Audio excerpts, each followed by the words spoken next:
Mm-hmm. Our understanding of autoimmune diseases is changing, and it is now understood that the most common autoimmune disease is Hashimoto's thyroiditis.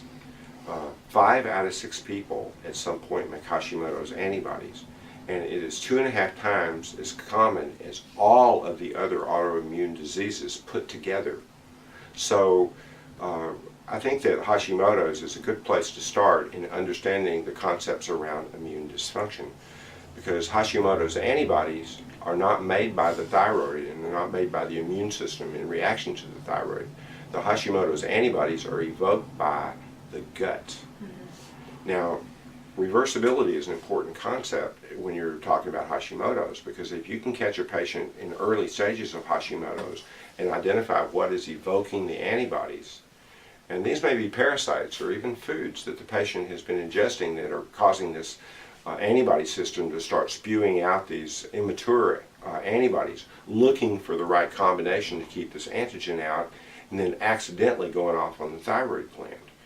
Now, what's come to light in recent years is, just as the Pap smear has changed our understanding of cervical cancer as a continuum from cervicitis and dysplasia to metaplasia to anaplasia, changes in the nucleus that lead to malignancy.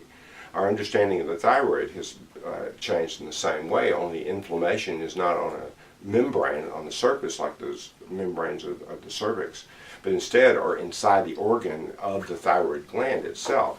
So inflammation in the thyroid gland turns into texture changes. And in the early stages of it, if there's a lot of inflammation, it can evoke adenomas because the glands begin to over-release thyroid hormone. I have 4 charts in my practice of patients who first came in with just low TSHs, and they were still euthyroid. I checked them for Hashimoto's antibodies. We identified the food or the infection that was eliciting the antibodies. We treated it. The antibodies went away. The TSH went back to normal. They remained euthyroid. That's not in the book.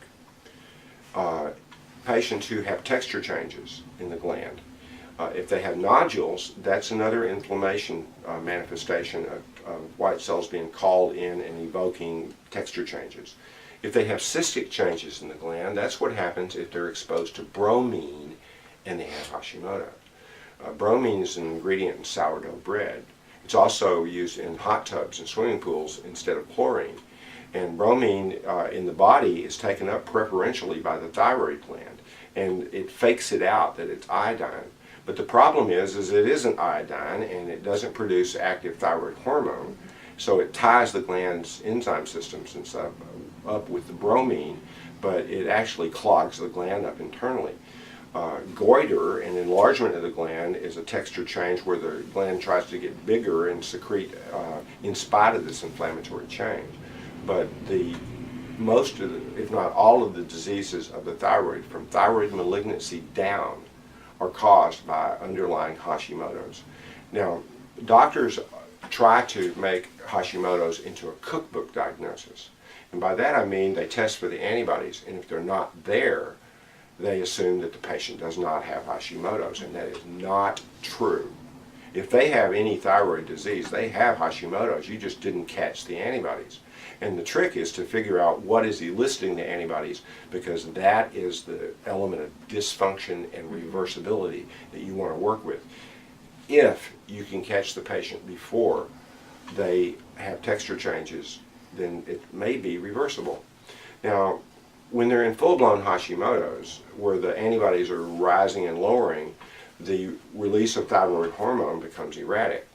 Now, traditional treatment for Hashimoto's is to suppress the gland with levothyroxine until it doesn't, these fluctuations of secretion don't matter or don't affect overall thyroid levels enough to matter. But most endocrinologists, when they have Hashimoto's patients, consider them nuisances, because even on higher doses of thyroid, and sometimes they try to parse out T3 and T4 and all of that, as long as this inflammatory problem is not addressed, they're going to be somewhat unpredictable. Now, it's not even just that if you treat Hashimoto's with just levothyroxine, that you are not really helping the underlying glandular dysfunction. But the other thing that's more important is that you are leaving them in a dysfunctional immune state where their body can accidentally go off on something else. Now, is it any surprise that 40% of patients who have Hashimoto's thyroiditis have a concurrent autoimmune disease like rheumatoid or lupus? Or is it also unexpected that 40% of patients who have lupus and 40% of patients who have rheumatoid also have Hashimoto's?